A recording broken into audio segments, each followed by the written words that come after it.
சொல்லியிருந்தார். அல்லேலூயா. இங்கே வசனம் சொல்லப்பட்டிருக்கு, நீங்கள் பண்படுத்தாத தோட்டம் தேசம், நீங்கள் கட்டாத பட்டணம், நீங்கள் அவைகளில் நாட்டாத திராட்சை தோட்டங்களின் பலன், ஒலிவு தோப்புகளின் பலன், இவைகளை புசிக்கிறீர்கள். அடுத்த வசனத்தில் வாசிக்கிறோம், ஆகையால் அப்படின்னு சொல்லிட்டு சொல்கிறாரு. ஆகையால் வாசிங்க. கர்த்தருக்கு பயந்து அவரை உத்தமும் உண்மையுமாய் சேவித்து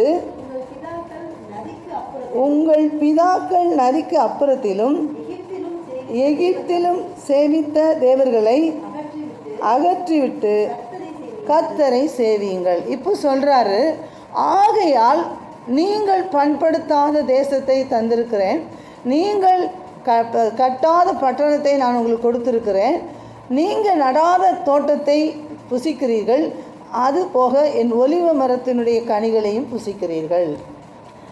அப்படியான ஆகையால் இதை நான் உங்களுக்கு தந்திருப்பதால் அவர் ஆரம்பிக்கிறாரு, கர்த்தருக்கு பயந்து அவரை உத்தமமும் உண்மையுமாய் சேவித்து உங்கள் பிதாக்கள்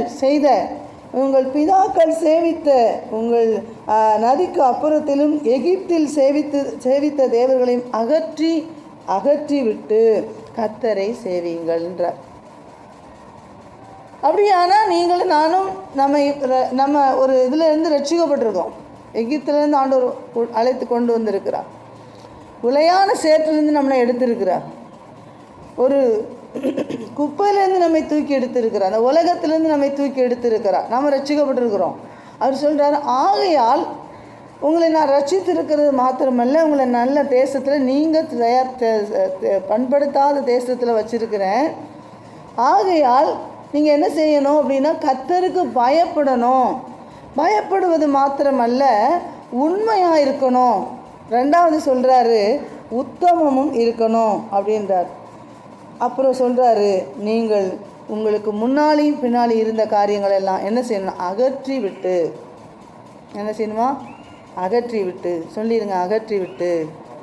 நமக்கு முன்னாடி நம்முடைய முன்னோர்கள் சேவித்த சில தெய்வங்களாக இருக்கலாம், விக்கிரங்களாக இருக்கலாம், பல காரியங்கள் இருக்கலாம். ஏதாவது அவங்களுடைய மனப்போன செஞ்சுருக்கலாம், சில கர்ம வினைகள் இருக்கலாம், ஏதாவது பண்ணியிருக்கலாம். ஏன்னா ரட்சிக்கப்படாத குடும்பங்கள்லேருந்து நம்ம வந்திருக்கிறோம். அப்போ அவைகளுடைய நதிக்கு அப்புறத்திலும் எகிப்திலிருந்து வந்த அந்த மாதிரியான விக்கிரக ஆராதனை, சில காரியங்கள், உலகத்தினுடைய ஆசாபாசங்கள், உலகத்தினுடைய காரியங்கள் இருக்குமானால் அவைகளை அகற்றிவிட்டு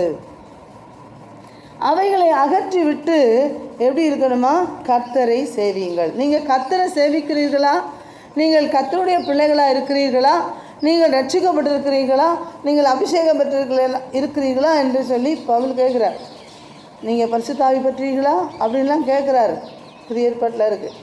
நீங்கள் அபிஷேகம் பெற்றீர்களா, ரட்சிக்கப்பட்டிருக்கிறீர்களா அப்படின்னா நீங்கள் எப்படி இருக்கணும் அப்படின்னா, அந்த மாதிரியான அந்த உலகத்தில் உள்ள உலக காரியங்களை அகற்றிவிட்டு நீங்கள் கர்த்தரை சேவியுங்கள். அது ரகசியத்தை சொல்கிறார்.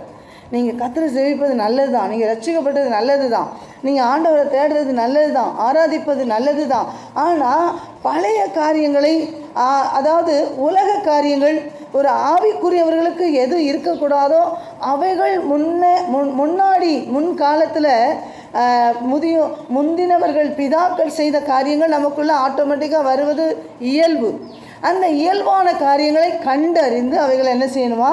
அகற்றி விட வேண்டும் என்று சொல்கிறார். அப்படி செய்து நீ கர்த்தரை சேவின்றார். நீ கர்த்தருக்கு பயந்து உத்தமமும் உண்மையாக நடக்கணும். 2 காரியம் சொல்லியிருக்காரு. அடுத்து மூணாவது சொல்கிறாரு, நீ எப்படி சேவிக்க வேண்டும்.